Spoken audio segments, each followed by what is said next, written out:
Sekarang kita akan membahas tentang faktor-faktor penting dalam budidaya udang dan parameter kualitas air yang tepat kelola, sehingga hasil budidaya yang kita dapatkan nantinya akan menghasilkan produktivitas yang tinggi. Yang pertama adalah warna air dan kecerahan. Terjadinya blooming plankton atau didominasi oleh jenis-jenis plankton yang merugikan seperti BGA atau blue green alga dan sebagainya. Blooming plankton menandakan bahwa perairan tersebut didominasi oleh satu jenis plankton dan mempunyai kecenderungan untuk mati massal. Bila hal ini terjadi, maka akan berakibat pada oksigen terlarut dan dalam air tambak akan menurun drastis karena oksigen hanya dihasilkan dari aktivitas kincir saja. Sementara itu, proses dekomposisi sel-sel plankton yang mati juga akan mengambil oksigen terlarut di dalam air tambak. Kemudian yang kedua adalah oksigen terlarut. Risiko terbesar dalam kegagalan mengelola parameter ini adalah udang mulai mati massal karena hemosianin udang tidak bisa membawa oksigen yang cukup untuk diedarkan ke seluruh tubuh. Kemudian pH. Bila pH air di luar standar atau di luar normal atau optimal yang telah ditetapkan dan atau fluktuasinya sangat ekstrim, maka akan berdampak pada metabolisme udang. Nafsu makan udang akan turun sehingga akan mempengaruhi laju pertumbuhan.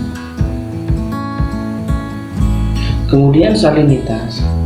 Pada udang faname, salinitas tinggi ternyata tidak terlalu mempengaruhi pertumbuhan, selama parameter kualitas air yang lainnya mendukung untuk pertumbuhan, seperti konsentrasi oksigen terlarut yang harus selalu di atas 4 ppm. Bila salinitas di bawah 15 ppm, maka kulit udang faname cenderung lebih tipis sehingga terasa lebih lunak bila ditekan dengan jari tangan. Kemudian suhu. Jika suhu perairan rendah di bawah 28 derajat Celcius, maka udang tidak mau makan karena proses metabolismenya terhambat. Namun, jika suhu perairan pada kondisi ideal yaitu 30 sampai 31 derajat Celcius, maka proses metabolisme udang akan normal sehingga pertumbuhan akan menjadi optimum. Kemudian TAN dan NH3.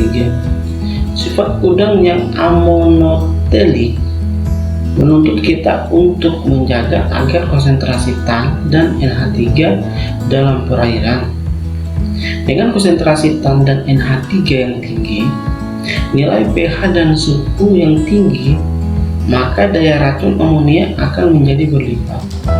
Risiko terbesarnya adalah udang keracunan amonia sehingga berenang tidak tentu arah dan akhirnya mati. Kemudian alkalinitas. Jika alkalinitas berada di bawah standar yang ditentukan, maka tidak ada lagi unsur yang dapat menjaga perubahan pH. Dengan demikian, maka fluktuasi pH pada pagi dan siang akan tinggi. Nilai maksimal dari fluktuasi pH adalah 0,5. Jika fluktuasinya di atas itu, maka udang akan mengeluarkan energi ekstra untuk menyesuaikan diri dengan pH lingkungan. Udang akan stres, pertumbuhan lambat, bahkan bisa menimbulkan kematian. Kemudian total Vibrio count. Populasi bakteri Vibrio yang tinggi di dalam air tambak bisa menyebabkan infeksi pada udang, yaitu infeksi pada organ hepatopankreas dan darah. Jika hepatopankreas terinfeksi, maka sel-sel akan mengalami pembekakan dan lemak yang ada menjadi berkurang hingga hilang. Kondisi ini akan membuat udang tidak mau makan. Jika darah atau hemolim yang terinfeksi, maka bakteri Vibrio akan menjalar ke seluruh tubuh. Bila hepatopankreas dan darah sudah terinfeksi bakteri Vibrio, udang akan menunjukkan gejala-gejala tidak mau makan, tidak bisa molting, lemah, dan akhirnya mati. Kemudian yang terakhir, jenis dan jumlah plankton. Pada tambak dengan air yang bening, pada saat penebaran selama proses budidaya berlangsung, akan memberi peluang tumbuhnya lemut, kelekap, dan fluktuasi suhu yang terlalu ekstrim.